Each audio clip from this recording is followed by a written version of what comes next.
Hoy quisiera dirigirme al texto de la primera carta a los Corintios, que es la primera lectura del día de hoy, y le he titulado a esta reflexión Incipientes, avanzados y perfectos. Quisiera, aunque sea, digamos, sobrado o gratuito, decir que es incipientes con C, diferente a incipientes con S. Incipiente con S es algo que no tiene sabor, es insípido o incipiente, pero incipiente con C viene de la palabra latina incipiens. Incipiens significa principiar. Incipiente es alguien que inicia, alguien que principia. Habla pues de tres etapas: incipientes, avanzados y perfectos. Y quise poner lo que fue el cielo aquí en la tierra. Donde está Jesús está el cielo. Y esta imagen hermosa de la Sagrada Familia, donde sin duda Jesús es el Hijo eterno del Padre, pero dentro de ese plan perfecto de salvación, el Padre quiso que se encarnara. Bueno, el deseo de la Trinidad es un proyecto de Dios uno y trino, pero quien se encarna es la segunda persona de la Trinidad, el Hijo, aquel que aquí vivirá Nazaret, por eso el nombre de Jesús Nazareno, que anoche reflexionábamos.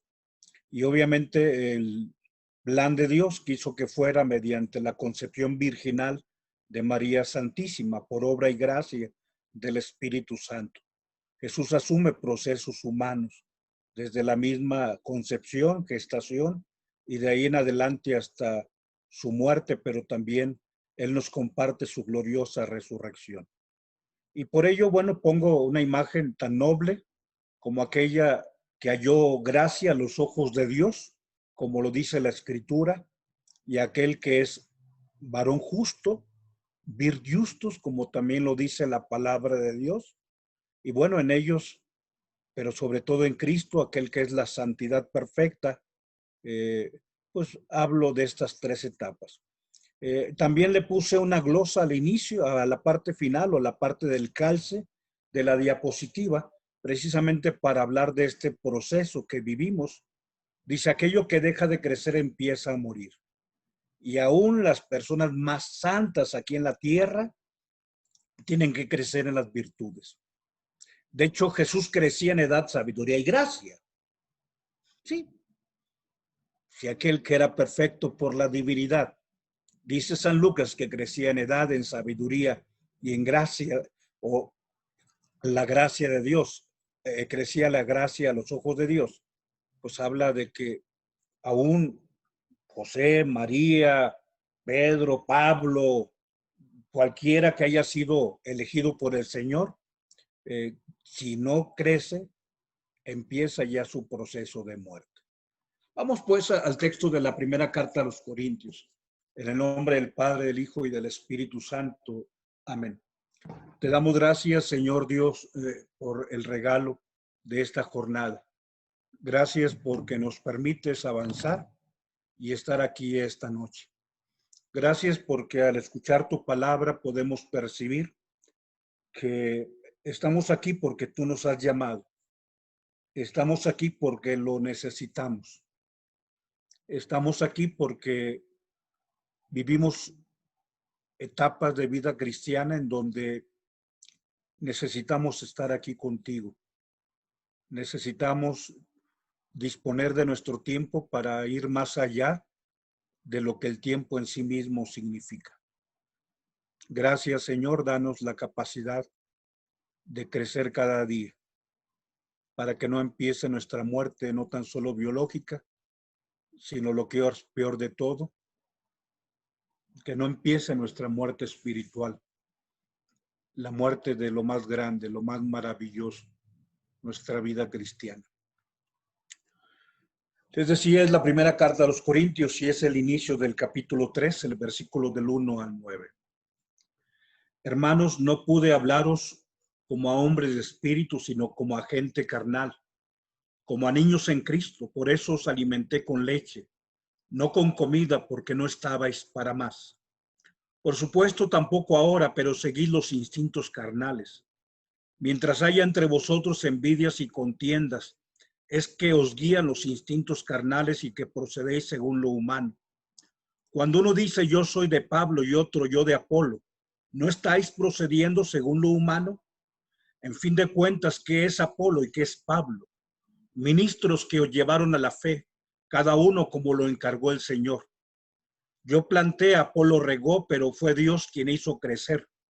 Por tanto, el que planta no significa nada, ni el que riega tampoco. Cuenta el que hace crecer, o sea, Dios. El que planta, el que riega, son una misma cosa. Si bien cada uno recibirá el salario según lo que haya trabajado. Nosotros somos colaboradores de Dios y vosotros campo de Dios, edificio de Dios, palabra de Dios. Te alabamos, Señor. Bien, Pablo habla a la comunidad de Corinto y refiere los procesos que tuvo que respetar en torno a lo que los corintios han vivido. Y les dice, les hablé como a niños, ¿sí? No les di un alimento que no podían digerir, les di lechita, ¿sí? Les di alimento, papilla para niños. Les di, digamos, un alimento cocidito y sazonadito, molido, entre el platillo y la cuchara para que pues, no les provocara indigestión. Dice, no les di comida, porque ustedes no estaban para la comida todavía. Les di lechita y papilla, un poquito alimento, conforme a la etapa de su vida cristiana. Y así tú recordarás, más adelante lo vamos a leer en este ciclo de lectura de la primera carta a los Corintios, cuando en el capítulo 13, el versículo 8 al 10, dice, cuando era niño pensaba como niño, pero cuando llegué a ser hombre, ahora veo las cosas de forma perfecta. Sí, el apóstol San Pablo continuará con este tema de lo que es su pedagogía en torno al crecimiento de la comunidad a quienes él predica. Hoy quiero ubicar que en la vida cristiana tenemos etapas y hay una etapa incipiente, o sea, donde nacemos, una etapa que somos unos bebés en la fe. Hay una etapa en donde vamos creciendo, vivimos una jovialidad, pero llegará un día la etapa adulta, que es nuestro sueño. Los santos son los hijos de Dios que han llegado a la etapa adulta de la fe. Y en la etapa adulta dieron razón ante el mundo, ante los persecutores, ante los que lo difamaban, dieron razón de su amor por Cristo. Porque un día aquellos que nacieron por el bautismo vivieron la etapa adulta consolidada, llegaron a la etapa perfecta, a la que tú y yo también un día aspiramos llegar. No quisiera separar esta reflexión adelante de un texto que leímos hace unas 2 semanas, 3 semanas, del texto del diálogo del Señor con el joven rico. Lo leo de forma rápida. El joven le pregunta, maestro, ¿qué cosas buenas tengo que hacer para la vida eterna? ¿Por qué me preguntas sobre lo bueno? Dice el Señor. Si quieres entrar en la vida, cumple los mandamientos. ¿Cuáles? El Señor enumera. El quinto, el sexto, el séptimo, el octavo, el cuarto, el segundo, que es semejante a este, aunque ya obviamente lo desplegamos. Y el joven dice, todo lo he cumplido. O sea, este joven, digamos, no empieza de cero. Pero Jesús le dice, bueno, tú no empiezas de cero. ¿Quieres ser perfecto? O sea, tú quieres vivir la vida avanzada. Bien, ve, vende todo lo que tienes, dale el dinero a los pobres, o sea, todo aquello que te hace sentir muy grande, o sea, niégate a ti mismo, despójate de ti mismo, despójate de tus seguridades, despréndete de aquello que para ti es valiosísimo y que te hace ser presuntuoso, y entonces serás perfecto, tendrás un tesoro en el cielo. luego ven y sígueme. Pero aquí enfatizo casi la primera expresión en el color rojo de abajo. Si quieres ser perfecto. O sea, si quieres no quedarte en los inicios. Si quieres crecer y llegar a la madurez. Ve, vende lo que tienes y dáselo a los pobres. Bien, hablemos, hermanos, adelante sobre 3 etapas en nuestra vida cristiana. Yo soy el primero que tengo que colocarme frente al espejo para ubicar si todavía después de 30 años de sacerdote vivo en la etapa incipiente. Ojalá que vaya ya en la segunda etapa, que es la de los avanzados. Y algún día aspiro que antes de cerrar los ojos pueda llegar a la edad o a la etapa de los perfectos. Aquí cada uno de nosotros debe ser muy honesto y muy honesta y ubicarnos donde nos encontramos. Para ello es adecuado que asumamos este tema que San Pablo puso en la reflexión al predicar a los corintios. Los traté como niños, no les di comida, porque todavía estaban para comida. Sí, los autores de la espiritualidad aceptan una división en 3 partes de nuestro camino espiritual. El comienzo, que se le llama el tiempo incipiente. La etapa de la mitad, que es la etapa de los avanzados. O el fin de nuestra búsqueda de Dios, que es la etapa de la perfección. En realidad, digamos, esto no es más que una simple indicación de cómo voy en mi vida cristiana. Si ya he avanzado o no he avanzado. De todas formas, bueno, o sea, esta forma de dividir el comienzo, la mitad, el fin, el incipiente, el avanzado, el perfecto, nos es útil sobre todo para ubicar los medios para progresar en la oración o la etapa o el modo de oración que tenemos que hacer, pero sobre todo no nos engañemos. O sea, ¿cómo está nuestro comportamiento cotidiano? ¿Realmente voy avanzando o todavía ni siquiera he empezado? Ojalá que un día mi obrar, como decía San Juan Pablo II, nuestro tiempo más que maestro necesita testigos.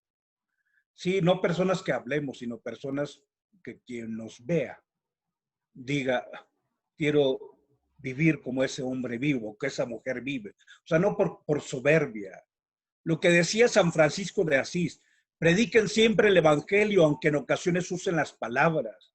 Sí, prediquen siempre el evangelio, aunque en ocasiones usen las palabras. O sea, tú predicas con tu vida, o sea, tú como mamá predicas con tu vida, tú como maestro, tú como abogado, tú como médico, tú como sacerdote, o sea, predicamos con nuestra vida. O sea, no tan solo se trata de que ubiquemos en qué etapa estamos para saber cómo es nuestra oración, cómo es, digamos, nuestro comportamiento habitual, cómo puedo progresar. Hablemos pues por eso de las características de estas 3 etapas. Y sin que me digan nada al final de esta breve charla, o sea, tú y yo debemos ubicarnos si estamos en la etapa del incipiente, en la etapa del avanzado, en la etapa de los perfectos. Si somos como los corintios, a quienes Pablo dice, ustedes eran como niños, ni siquiera les pude dar comida, no la aguantaban la comida, se iban a atragantar, se iban a ahogar, iban a tener una broncoaspiración nocturna y se iban a morir si les daba alimento sólido. Iban a broncoaspirarse. Vamos a ver la etapa de los incipientes. Adelante, es la primera etapa. Se le conoce también como etapa purgativa y ahorita explicaremos por qué. ¿Cuál es la etapa de los incipientes? Cuando alguien por propia libertad, o sea, deliberadamente emprende la vida interior. Sí, o sea, alguien, de pronto un amigo le predicó el evangelio y entonces dice, oye, yo quiero emprender mi vida cristiana. Alguien fue a un retiro, alguien fue a una predicación, alguien fue a un querigma, alguien fue a un retiro, alguien fue a un encuentro, alguien fue a un cursillo, alguien fue a una jornada, alguien fue a una dinámica y de pronto dice, a ver, espérame, yo quiero empezar esa vida interior. Y entonces, ¿qué es lo que yo quiero conocer? Yo quiero conocer y la voluntad de Dios sobre mi existencia. Y conociendo esa voluntad de Dios, yo quiero cumplirla. Y entonces, ¿qué es lo que se inicia en la etapa incipiente? Una conversión. Pero ojo, el camino más largo que existe, que el viaje más largo que hacemos en la vida no es hacia otro continente. El viaje más largo que hacemos es hacia nuestra propia interioridad. Y entonces empieza uno a convertirse hacia el interior, porque normalmente vivimos en la extroversión, normalmente vivimos, digamos, expuestos hacia afuera, vivimos nosotros volcados hacia el mundo. No, espérame, ese inicio es ve hacia tu interior. Lo que dice el Señor, cuando ores, entra en tu habitación. Y entonces, poco a poco, en esa etapa incipiente, la vida de la gracia se presenta como un mundo nuevo y dice, caray, qué hermoso, pues y aquí está el Señor, y Él está conmigo. Y cuando viví momentos difíciles, Él estaba conmigo y en las decisiones más importantes, Él estaba ahí, ese mundo nuevo. Y entonces la interioridad va a ser que me conozca a mí mismo y digo, caray, o sea, si has sido tan bueno conmigo, Señor, y yo tan torpe, o sea, yo olvidándome de la grandeza de lo que tú me has dado y por lo tanto, cuando yo me conozco a mí mismo, digo, caray, pues si también tengo un excelente papá, o sea, me diste una excelente mamá, Señor, mis hermanos son buenos, y si tú eres casada, dices, oye, pues en realidad no es tan malo ese pelado, ¿verdad? O el hombre, o sea, dice, en realidad, bueno, mi viejilla, aunque es media criticona, pero es una buena mujer, Dios me bendijo, o sea, soy muy afortunado y mis hijos, bueno, pues sí, o sea, batallo un poquito, pero en realidad, bueno, tan solo el hecho de tenerlos es algo que debería estar agradecido y fíjate cómo empieza todo a cambiar cuando empieza ese viaje hacia la vida interior. Aquí el problema es que a veces uno dice, pero espérame, pues si yo dije que no lo iba a hacer y lo volví a hacer. Y entonces empiezas a percibir obstáculos y te fastidias de ti mismo porque dices, otra vez, o sea, ¿por qué otra vez? Y el golpe de pecho es lo menos, o sea, uno se siente, dice, caray, o sea, Señor, otra vez. Y lo peor de todo es que el demonio, cuando nos hace de pronto hacer ver que nos falta mucho, puede provocar nuestro desánimo. Y entonces por eso es importante que en esta etapa incipiente uno convierta en algo habitual el examen de conciencia y saber que Dios es bondadoso y misericordioso. Y entonces voy a esforzarme, pero si caigo, Dios me dio el sacramento de la reconciliación.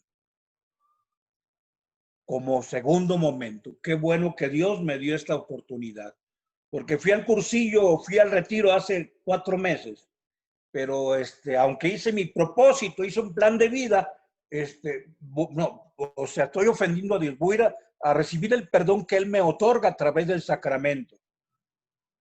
El incipiente, digamos, esta primera etapa, uno tiende, te decía, a conocer a Dios y sobre todo a empezar a practicar la oración. Y entonces uno dice, a ver, espérame, quiero ir conociendo la fe, las verdades que Cristo me ha predicado y qué me dice el Evangelio. Adelante, habrá 3 elementos importantes en esta etapa de los incipientes, que es la oración, la lectura de la palabra y la doctrina. En esta etapa, cuando estamos iniciando, el entendimiento se ilumina por la luz de la fe y nuestra voluntad se enciende, porque en el querer deseamos adorar a Dios y incluso nos apuntamos para servir. Oye, si yo fui a ese retiro, yo fui a ese querigma y a mí me ayudó, oye, yo quiero ir porque quiero que vaya mi hermano y quiero que vaya mi papá o quiero que vaya mis hijos o quiero que vaya mi compadre y yo voy a ir ahí, o sea, aunque sea barrer, o sea, aunque sea cocinar, yo lavo los baños porque sé que, pues, que es un momento que es bondadosísimo, pero aquí es importante y lo puse en subrayado, cuidado. De pronto uno piensa que uno está haciendo las cosas por sus propios esfuerzos y se olvida que es la gracia de Dios la que está trabajando y que no podemos alejarnos de la gracia de Dios, que lo peor que puede pasar es alejarnos de la gracia de Dios y sentirnos nosotros, voy a decir una expresión coloquial, pero el Juan Camaney, no, yo puedo. Ya te veré tragar polvo. haz oración, encomiéndate a Dios, la gracia y la libertad de Dios. Dios es libre. Pídele, suplícale, aclámalo, agradécele, pero ponte en sus manos. Como esta etapa, después de que uno fue a un momento de encuentro con el Señor, empieza uno a depurar el alma. Se le llama por eso la etapa purgativa, porque empieza uno la purificación del alma. Y entonces, bueno, o sea, lo primero que se purifica es los pecados. Pero después va uno trabajando las inclinaciones desordenadas, que todos tenemos inclinaciones desordenadas. Pero a ver, voy a trabajar esas mis inclinaciones. Y si sé que ir a ciertos lugares me provoca esto, lo voy a evitar. Sí. Sí, predicaba San Agustín que Cristo amarró al demonio como a un perro y el perro solo muerde al que se le acerca. ¿Para qué voy a acercármele? ¿Me va a morder el perro? No es que Cristo no haya podido con el demonio. Claro que pudo. Lo venció y lo amarró. Está encadenado. Pero a mí me gusta pasar por ahí cerquita. Entonces, junto con el pecado, voy a destruir la inclinación desordenada y sobre todo voy a ir atacando ese espíritu mundano del viejo Adán o del viejo hombre para vivir en el nuevo Adán que es Cristo. Esta nuevamente purificación, etapa incipiente, tiene mucha importancia la oración, la lectura y la doctrina para que uno supere el aspecto mundano. Pasemos al segundo momento, por favor. Vamos a hablar ahora de la etapa avanzada. Le llamamos la etapa iluminativa. Entonces, después de esta etapa, la llamamos incipiente, ahora ingresas a una etapa donde el alma accede a un estado de paz. Sí, empiezas a vivir ese shalom. Lo que dice Pablo, la paz de Jesucristo que excede y supera totalmente todo esfuerzo humano, custodia su corazón. El alma entra en paz y la luz de Dios empieza a ser más intensa. Y empieza uno en esta segunda etapa de avanzados a evitar espacios para el pecado. Ojo, incluso el pecado venial. No, pues es que yo no he matado a nadie, ni he robado bancos, ni he adulterado. Pero miras con malos ojos a la otra mujer, ¿verdad? Lo digo del casado y del clérigo. Y entonces uno dice, bueno, no tan solo rechazo el pecado, no tan solo rechazo mis inclinaciones, no tan solo lucho contra este aspecto humano, sino ahora ni siquiera me permito aquello que, aunque sea levemente, lo que decía el Señor, ha dicho que el hombre que se une con mujer, ahora yo les digo que si tú ves con malos ojos a una mujer, cometes adulterio en tu corazón. Sí, evitar incluso el mirar con malos ojos. Aquí, dentro de esta etapa avanzada, vivimos con un espíritu que empieza a ser más ferviente. O sea, pues si está soplándoles al fuego de Dios Espíritu, pues empieza a ser más fuerte esta iluminación. Pero aquí, ojo, aquí esto es importante. Porque el Señor dijo que el que quiera seguirme, que se niegue a sí mismo, que tome su cruz y me siga. Aquí lo importante es que nos neguemos a nosotros mismos si nos cuesta. Sí, vamos a hablar en torno al tema de la familia, al tema de los afectos, al tema del rencor. O sea, abnegarnos, ser abnegados. Muy bien, pasó esto, pero a ver, Rogelio hubiera actuado de esta manera, pero ¿cómo hubiera actuado Cristo? Espérame, ese es el criterio. ¿Cómo actuaría nuestro Señor? No cómo actúa Rogelio. O sea, niégate a ti mismo y dale lugar a Cristo. Y por eso el segundo párrafo, el tercero.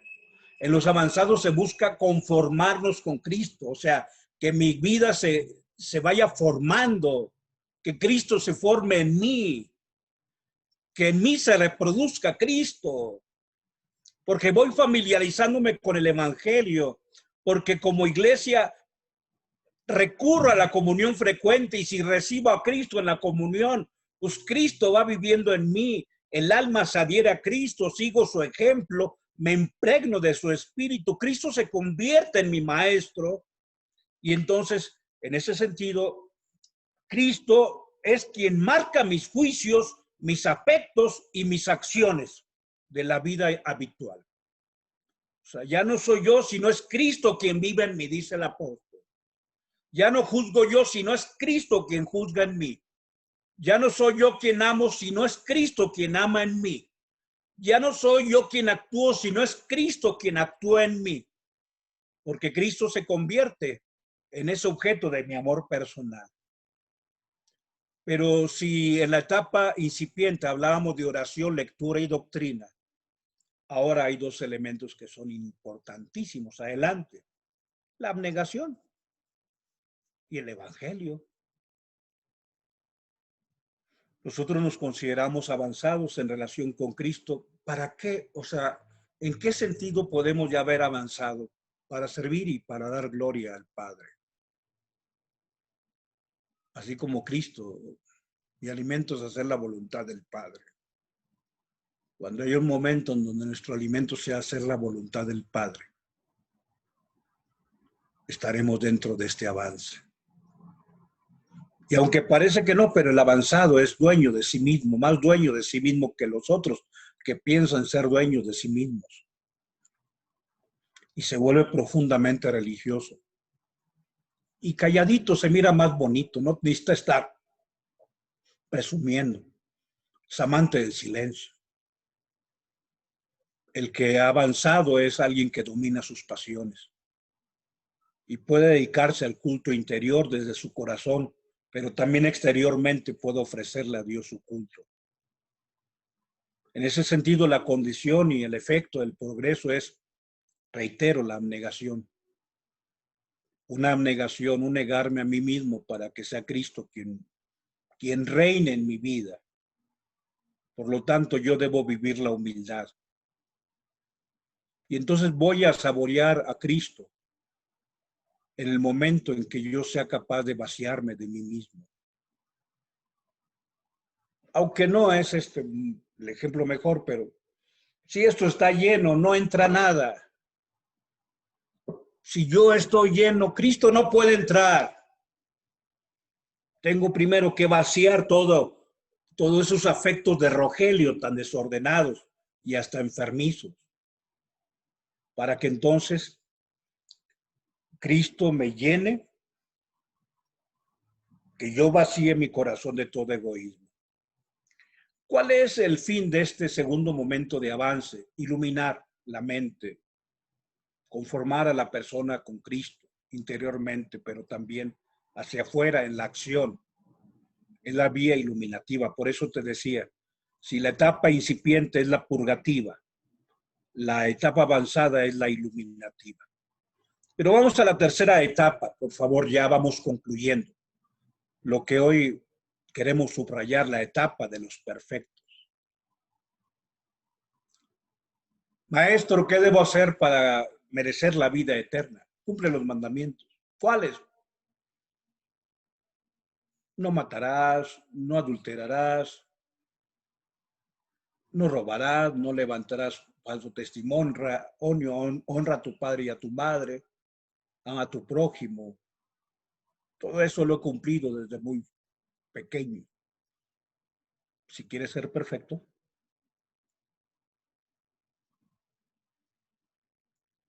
ve a vender todo lo que tienes, niégate, o sea, despójate y después sígueme. El tercer grado, el de los perfectos, no indica un estado sin que, digamos, es que yo ya llegué, ya no voy a ir más allá, no, peligroso. Al final de cuentas, el estado de la perfección significa que yo estoy en un progreso continuo, es decir, que mi etapa actual es la del crecimiento de las virtudes. ¿Cómo? Sí, yo puedo ser paciente, pero puedo ser más paciente, ¿o no?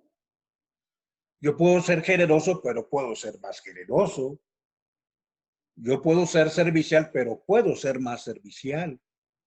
Lo que dice Juan 13:1 La noche en que Jesús iba a ser entregado, habiendo amado a los suyos que estaban en el mundo, los amó hasta el extremo. O sea, Jesús llamaba, pero hay un momento en que el amor va más allá. Yo ya amo, puedo ir más allá del amor. Fíjate, eso es la santidad.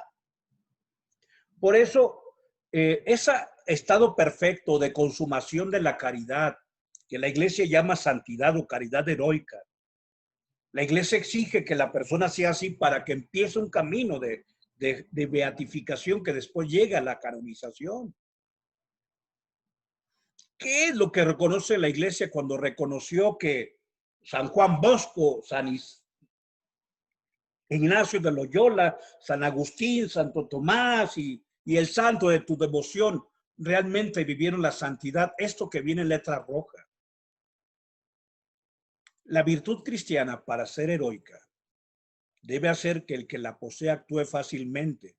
O sea, que no batalles, que no le pienses, con prontitud y con gusto. O sea, que estés contento con lo que estás haciendo, de un modo superior al ordinario, por un fin sobrenatural, o sea, por Dios, sin que antes digas, es que lo hago porque yo sé que esto es bueno. No, o sea, con abnegación, otra vez la palabrita, y sumisión de los movimientos de la afectividad. O sea, tú amas lo que estás haciendo de forma heroica, de forma superior al ordinario.